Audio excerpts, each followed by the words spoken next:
Ma petite amie m'a annoncé, j'installe ma mère dans ta chambre d'amis. De toute façon, tu ne t'en sers pas. Sa mère me détestait et m'avait adressé des propos racistes à plusieurs reprises. J'ai répondu, c'est ma maison.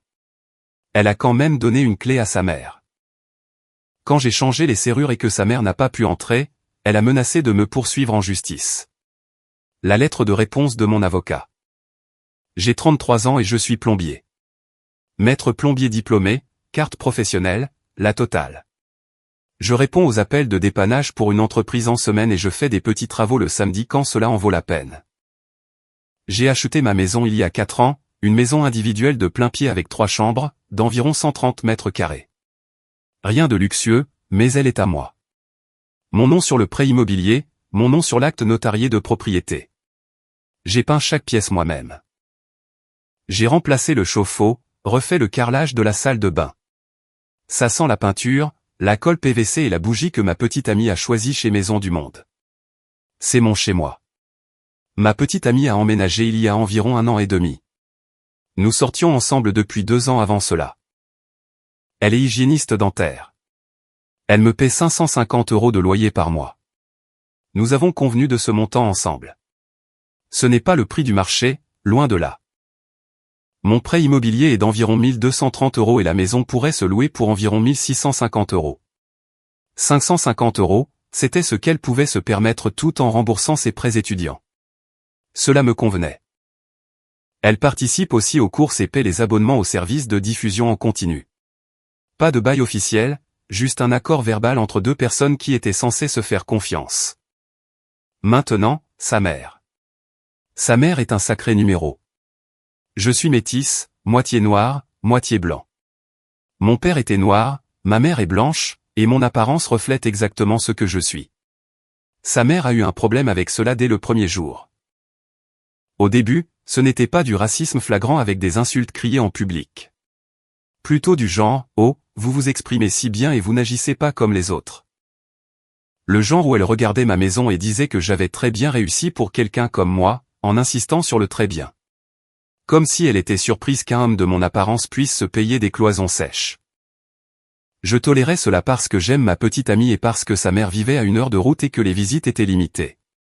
Ma petite amie disait que c'était juste sa façon d'être et qu'elle ne le pensait pas comme cela. Et je laissais couler, parce que choisir ses batailles est censé être une preuve de maturité. Puis, il y a environ 6 mois, cela a cessé d'être subtil. Nous étions à un repas de famille chez sa tante. J'étais la seule personne non blanche, ce qui n'était pas inhabituel et ne me dérangeait généralement pas.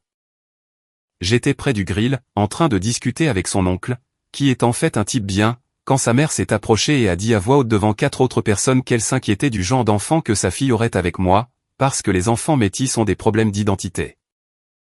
Je l'ai regardé. Son oncle l'a regardé. Un des cousins l'a regardé. Personne n'a dit un mot, car c'est ce qui se passe dans ces situations. Tout le monde se fige et attend que quelqu'un d'autre réagisse en premier. J'ai posé mon assiette et j'ai dit, je m'en vais. Ma petite amie m'a suivi jusqu'à la voiture. Elle ne le pensait pas comme cela. Elle le pensait exactement comme cela. Elle est de la vieille école. Elle tient des propos racistes. Ne traite pas ma mère de raciste. Alors, dis à ta mère d'arrêter de dire des choses racistes. Nous sommes rentrés en silence. Elle n'en a jamais reparlé. Elle n'a jamais non plus confronté sa mère à ce sujet. Avec le recul, c'était la première fissure. Il y a eu d'autres incidents, plus petits.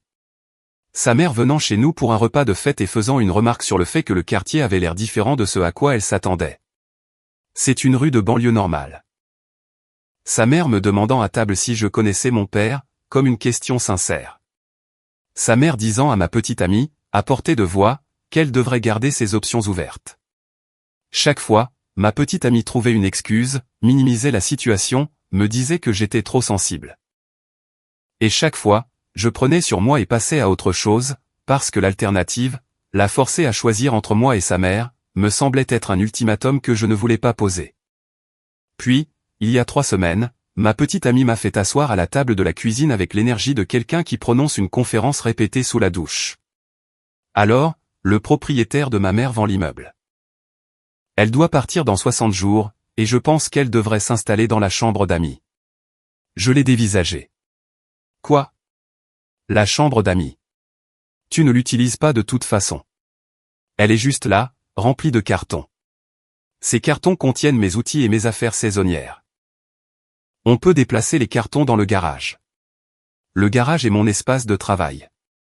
Tu peux réorganiser. Ta mère ne va pas s'installer dans ma maison.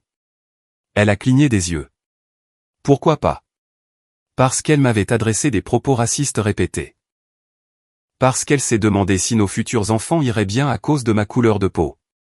Parce qu'elle m'a fait sentir que je n'étais pas le bienvenu dans ma propre maison à chaque fois qu'elle venait. Et parce que c'est ma maison et que j'ai dit non. C'est ma mère. Elle est sur le point de se retrouver sans logement. C'est une femme de 61 ans avec une retraite de l'éducation nationale, la sécurité sociale et une sœur qui vit à 20 minutes d'ici. Elle a des options. Ma chambre d'amis n'en est pas une. Tu es sans cœur. Je suis honnête. Elle ne me respecte pas. Elle ne m'aime pas. Elle l'a montré clairement à plusieurs reprises. Et tu veux qu'elle vive dans ma maison. C'est notre maison. C'est ma maison. Mon prêt immobilier, mon acte notarié, mon nom. Tu paies 550 € par mois, ce que j'apprécie, mais cela ne fait pas de cette maison la tienne. Celle-là l'a durement touchée. Je le sais parce que son visage a changé. Et honnêtement, je me suis senti mal de le dire. Cela sonnait plus méchant à voix haute que dans ma tête, mais c'était aussi la vérité. Et parfois, la vérité est brutale. Elle ne m'a pas parlé pendant 2 jours. Je pensais que la conversation était terminée. J'avais tort. Samedi dernier, je suis rentré d'un petit travail vers 16 heures. Je me suis garé dans l'allée. Il y avait une voiture que j'ai reconnue garée dans la rue. La Peugeot 5008 blanche de sa mère. Bon. Elle est en visite.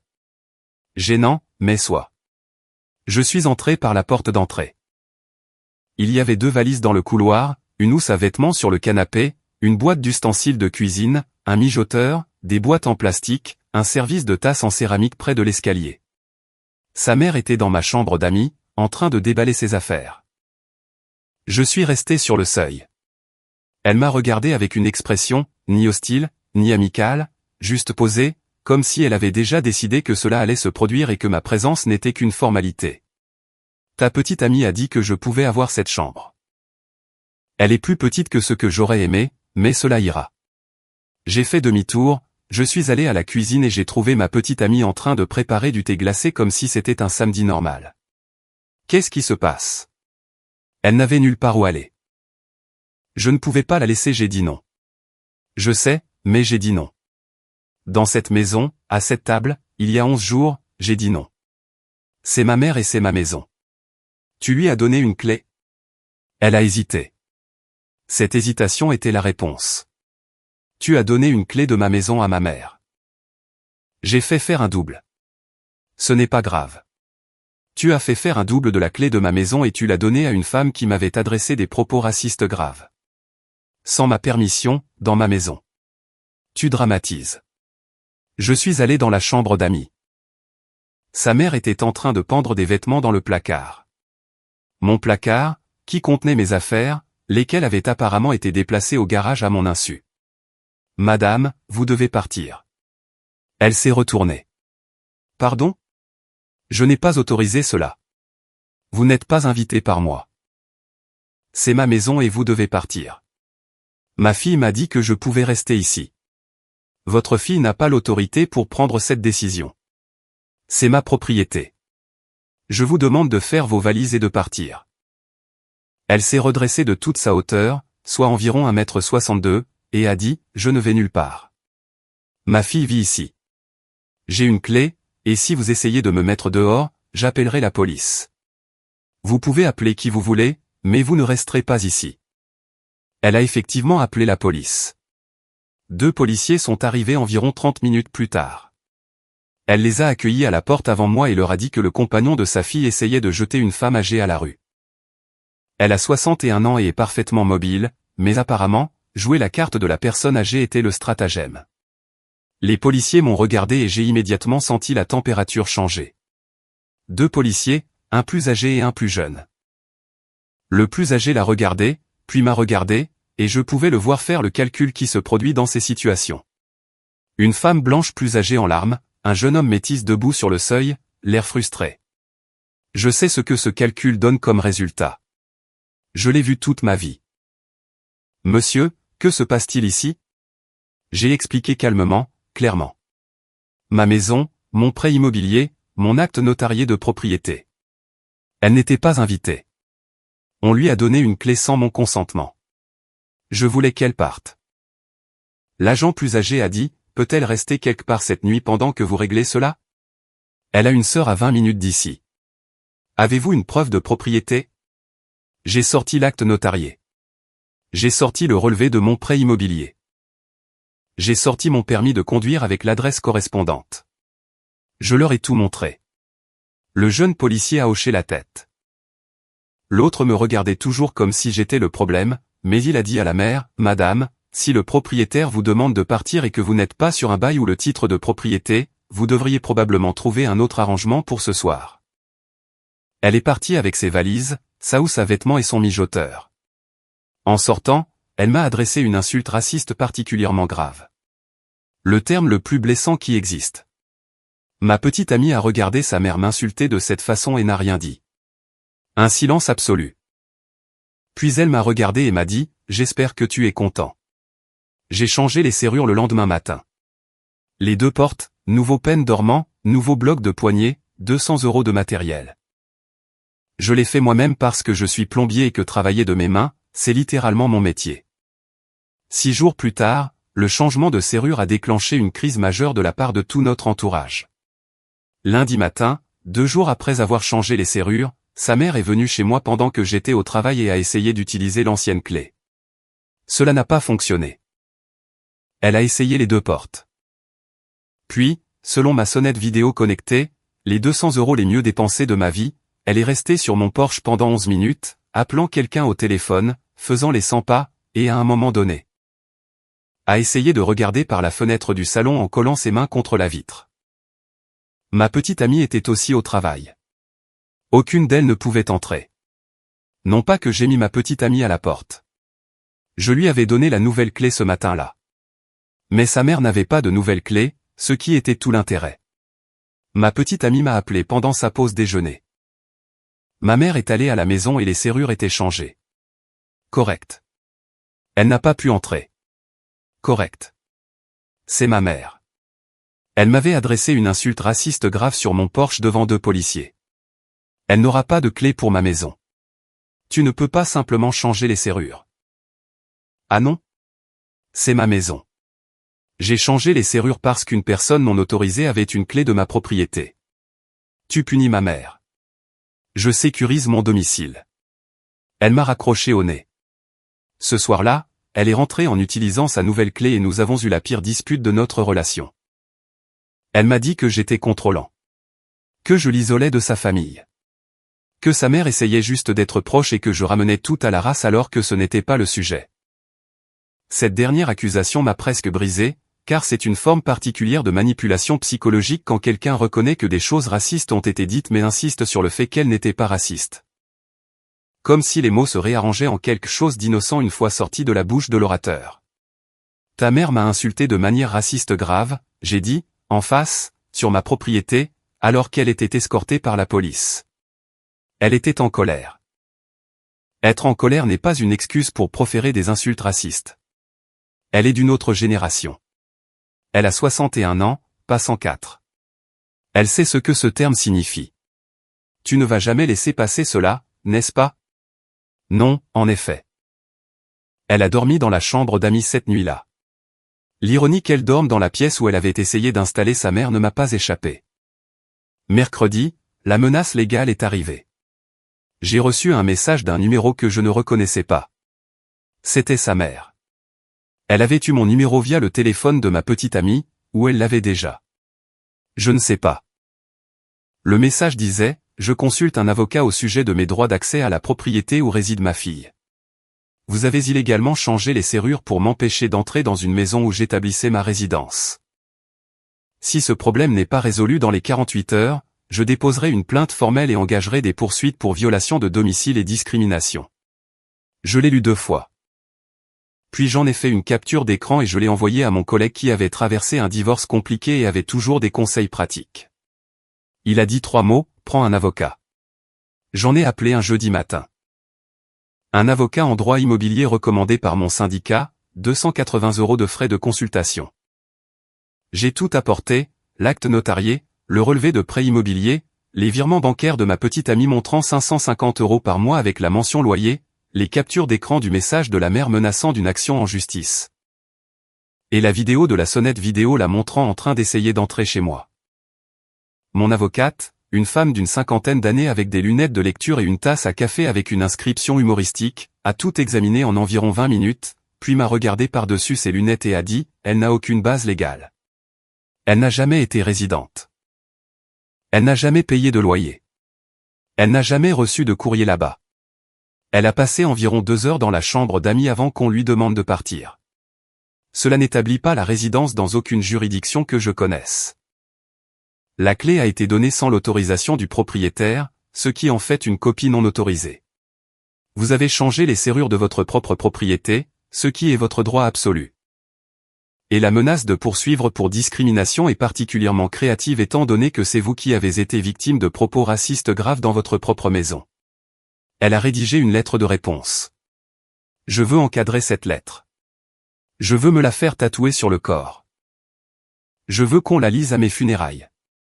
La lettre, adressée à sa mère, déclarait en langage juridique, mais je vais traduire, que la propriété m'appartenait exclusivement. Que sa mère n'avait jamais été locataire, invitée ou occupante autorisée. Que la clé qu'elle possédait avait été dupliquée sans le consentement du propriétaire et était donc non autorisée. Que sa présence sur la propriété après avoir été priée de partir constituait une violation de domicile et que toute tentative d'entrée non autorisée future serait signalée comme telle. Que sa prétention à établir sa résidence était juridiquement infondée, car une présence de 2 heures ne crée pas de droit d'occupant en vertu de quelque loi applicable que ce soit. Que toute plainte pour discrimination serait contrée par une demande reconventionnelle détaillant le harcèlement racial documenté de sa part envers le propriétaire, y compris une insulte raciste grave utilisée en présence de policiers et de multiples témoins.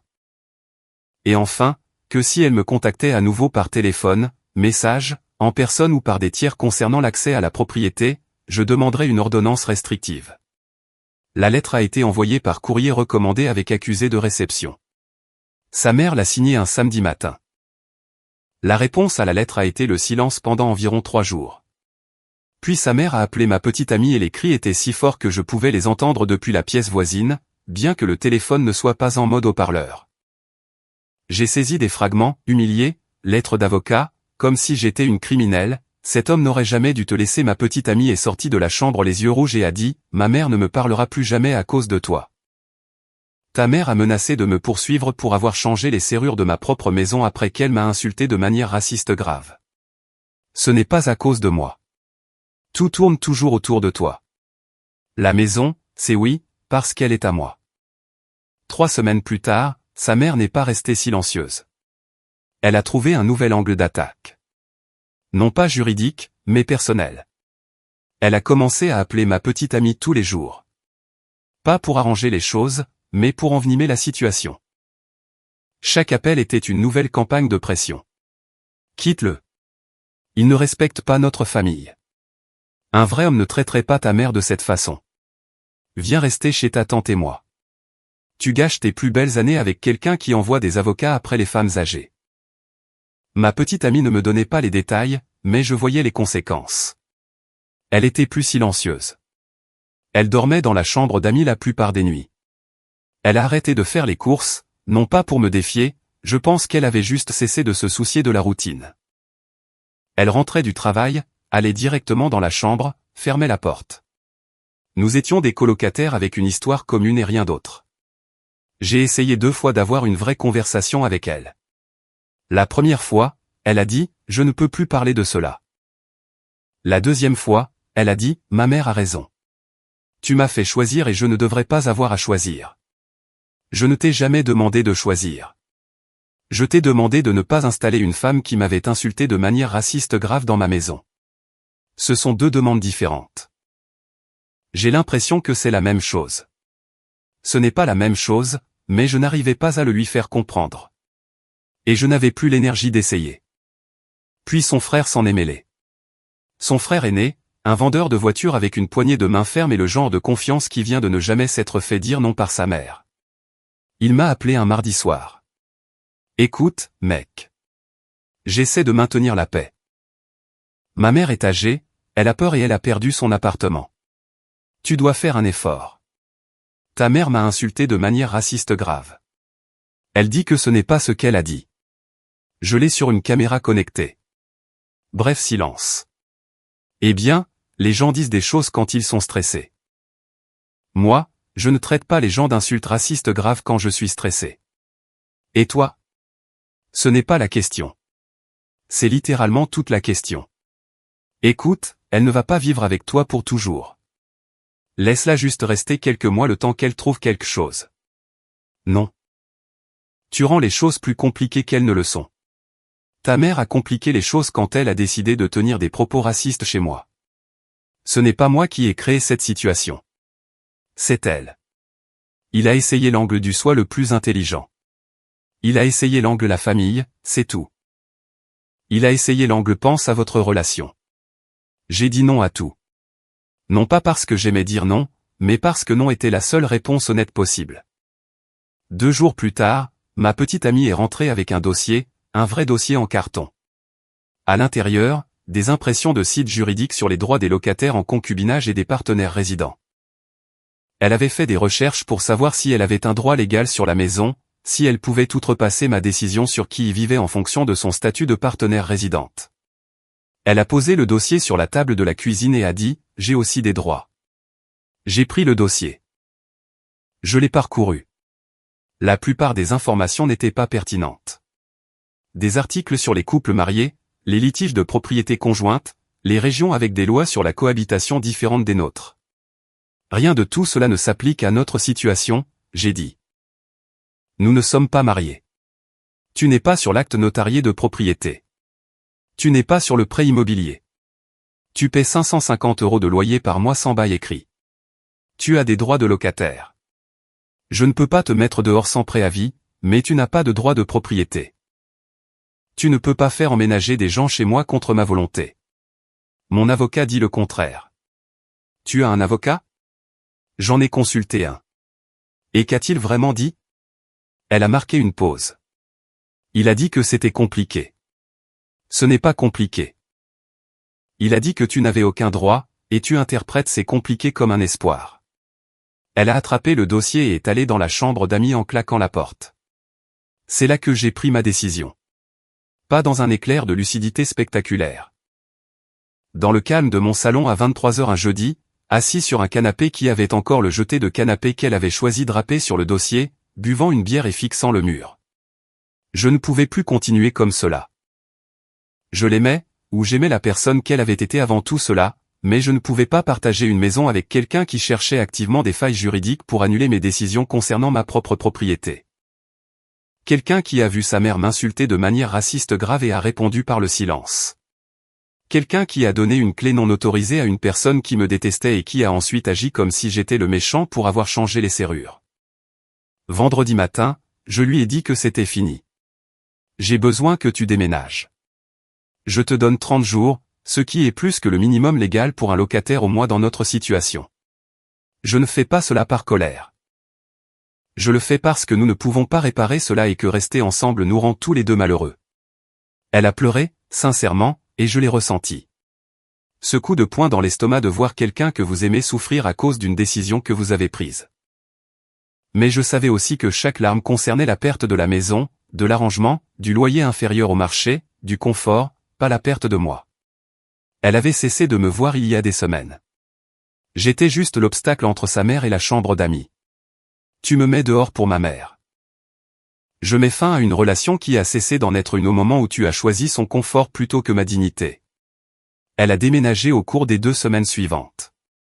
Son frère est venu avec un camion. Il ne m'a pas parlé. Sa mère est restée assise dans la Peugeot 5008 dans la rue tout le temps, à regarder. Je suis resté dans la cuisine et je les ai laissés faire. Quand ils ont eu fini, ma petite amie a laissé la clé sur le comptoir, la nouvelle que je lui avais donnée, et est partie sans un mot. La maison était silencieuse pour la première fois depuis des semaines. Vraiment silencieuse. Je me suis assis dans la chambre d'amis, vide maintenant, juste de la moquette et des murs nus, et j'ai ressenti le poids de tout cela. Pas du soulagement, pas de la tristesse, juste un poids. 5 semaines plus tard. Bon, dernier chapitre. Après son départ, je m'attendais au silence. C'est généralement ainsi que les ruptures se passent quand quelqu'un part avec un camion et de la rancune. Mais sa famille fonctionne apparemment selon un autre calendrier. 3 jours après son déménagement, j'ai reçu une lettre d'un vrai avocat. Pas l'avocat que sa mère avait soi-disant consulté, un vrai cabinet d'avocats. La lettre affirmait que j'avais expulsé illégalement ma petite amie sans préavis adéquat et exigeait 4 400 € de dommages et intérêts pour le relogement. Représentant 6 mois de la différence de loyer entre ce qu'elle me payait, 550 €, et ce qu'elle devrait maintenant payer au prix du marché, estimé à 1 300 €. Il me facturait la réduction que je lui avais accordée. Réfléchissez-y. Je lui avais fait payer un loyer inférieur au marché par gentillesse. Et maintenant, ils essayaient de faire valoir que la différence était une dette que je lui devais pour l'avoir fait partir. J'ai appelé mon avocate. Elle a lu la lettre, a enlevé ses lunettes de lecture et a dit, c'est l'équivalent juridique de demander le remboursement d'une carte cadeau. Je m'en occupe. Sa lettre de réponse, et encore une fois, je veux encadrer ce truc, était dévastatrice. Elle déclarait que ma petite amie était une locataire au mois à qui on avait donné le préavis légal de 30 jours. En fait, je lui en avais donné plus. Il n'y avait aucun bail stipulant un montant de loyer, une durée ou des conditions de renouvellement. Le loyer qu'elle payait était un accord verbal volontaire, pas une obligation contractuelle de ma part. Demander des dommages et intérêts pour la perte d'un loyer inférieur au marché n'est pas une cause d'action reconnue dans notre situation. De plus, et c'était le coup de maître de mon avocate, la lettre notait que si la partie adverse souhaitait poursuivre l'affaire, nous serions contraints de présenter comme preuve le harcèlement racial documenté de la part de la mère de la petite amie. Y compris des séquences vidéo d'une sonnette connectée capturant l'utilisation d'une insulte raciste grave dirigée contre le propriétaire. Nous demanderions également au tribunal le remboursement des 200 € de frais de remplacement des serrures, des 280 € de frais de consultation initiale. Et de tous les frais juridiques ultérieurs encourus en raison du harcèlement systématique et des menaces légales frivoles de la famille. La lettre se terminait par une seule phrase que mon avocate m'a dit avoir gardée pour ce genre de cas précis, nous accueillons favorablement un procès, car il offrira une tribune publique pour l'ensemble des faits de cette affaire. Ils n'ont pas poursuivi. Ce qu'ils ont fait à la place, c'est absolument rien. L'avocat qui avait envoyé la lettre de mise en demeure a apparemment laissé tomber l'affaire dès qu'il a reçu la réponse de mon avocate. Pas de suivi, pas d'appel, pas de contre-offre, juste un vide là où se trouvait leur bluff. Mon avocate m'a dit que cela arrive plus souvent qu'on ne le pense. Quelqu'un engage un avocat pour écrire une lettre effrayante, l'autre partie répond avec des arguments solides, et tout s'évapore parce qu'il n'y a jamais eu de véritable affaire au départ. Maintenant, les conséquences qui comptent vraiment. Ma petite amie a emménagé chez sa tante. Pas sa mère. Sa tante, qui avait apparemment une chambre de libre et une plus grande tolérance pour les drames familiaux. Sa mère a fini par louer un appartement d'une chambre à environ 15 minutes de chez la tante. La retraite et la sécurité sociale couvraient les frais. Elle n'allait jamais se retrouver à la rue. C'était une fabrication depuis le début, conçue pour créer l'urgence et la culpabilité. Elle avait des revenus. Elle avait de la famille avec de la place. Ce qu'elle voulait, c'était l'accès à ma maison, spécifiquement parce que je lui avais dit qu'elle ne pouvait pas l'avoir. J'ai appris par un ami commun, un gars avec qui je joue au basketball le jeudi soir et qui connaît aussi son frère, que la version de l'histoire racontée par la famille était créative. Dans leur version, j'étais abusif et j'avais mis ma petite amie dehors sans avertissement parce que je ne supportais pas que sa mère reste quelques jours. Aucune mention des propos racistes graves. Aucune mention de la clé non autorisée. Aucune mention du fait que j'avais dit non et qu'on était passé outre ma décision. Juste un homme métis qui ne pouvait pas contrôler sa colère, jetant une famille blanche sans défense hors d'une maison où ils avaient tout à fait le droit d'être. Je sais à quoi sert ce récit. Il est conçu pour activer un ensemble spécifique d'hypothèses. Et pour certaines personnes, des gens qui ne me connaissent pas, qui n'entendent qu'une version, cela marche probablement. Mais j'ai la vidéo de la sonnette. J'ai les lettres d'avocat. J'ai les relevés de virements bancaires, le prêt immobilier, l'acte notarié et les messages.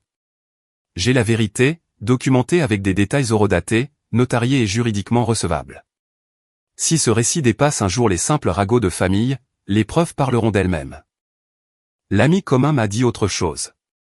Il a dit que le frère de mon ex lui avait raconté, au détour d'une conversation après quelques bières, que leur mère m'avait adressé des propos racistes graves lors de repas de famille pendant des années, pas seulement celles dont j'ai été témoin. Des choses dites quand je n'étais pas dans la pièce. Des choses que ma petite amie a entendues et dont elle ne m'a jamais parlé. Le frère l'a dit comme si c'était juste un bruit de fond. Comme le papier peint, quelque chose qui était toujours là, au point qu'on ne le voyait plus. Cette information, ma petite amie assise à des dîners de famille, entendant sa mère dire ces choses sur moi, puis rentrant à la maison et dormant à côté de moi comme si de rien n'était, cela m'a frappé plus fort que tout le reste. Plus fort que la clé, plus fort que les valises, plus fort que d'être insulté de manière raciste grave sur mon propre porche. Parce que cela signifiait que la trahison n'avait pas eu lieu le jour où elle avait fait emménager sa mère. La trahison, c'était chaque jour où elle rentrait à la maison sans rien dire. Voilà où j'en suis. La maison est à moi. Calme, propre. La chambre d'amis contient de nouveau mes outils. Le garage à mon établi à sa place. J'ai remplacé le jeté de canapé parce qu'il sentait son parfum et je ne voulais plus y penser. J'en ai acheté un nouveau chez Carrefour. Il est gris. Il fait l'affaire. La facture totale de mon avocate s'est élevée à 1 500 € pour toute l'affaire. La consultation, les 2 lettres de réponse et un bref suivi lorsqu'elle a confirmé que l'avocat adverse avait abandonné.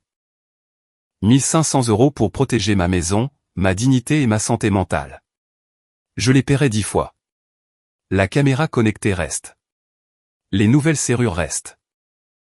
La vidéo du jour où sa mère m'a insulté de manière raciste grave, je l'ai sauvegardée sur 2 services de stockage en nuages distincts et une clé de stockage dans ma boîte à outils. Non pas parce que je prévois de l'utiliser, mais parce que certaines preuves sont trop importantes pour être perdues.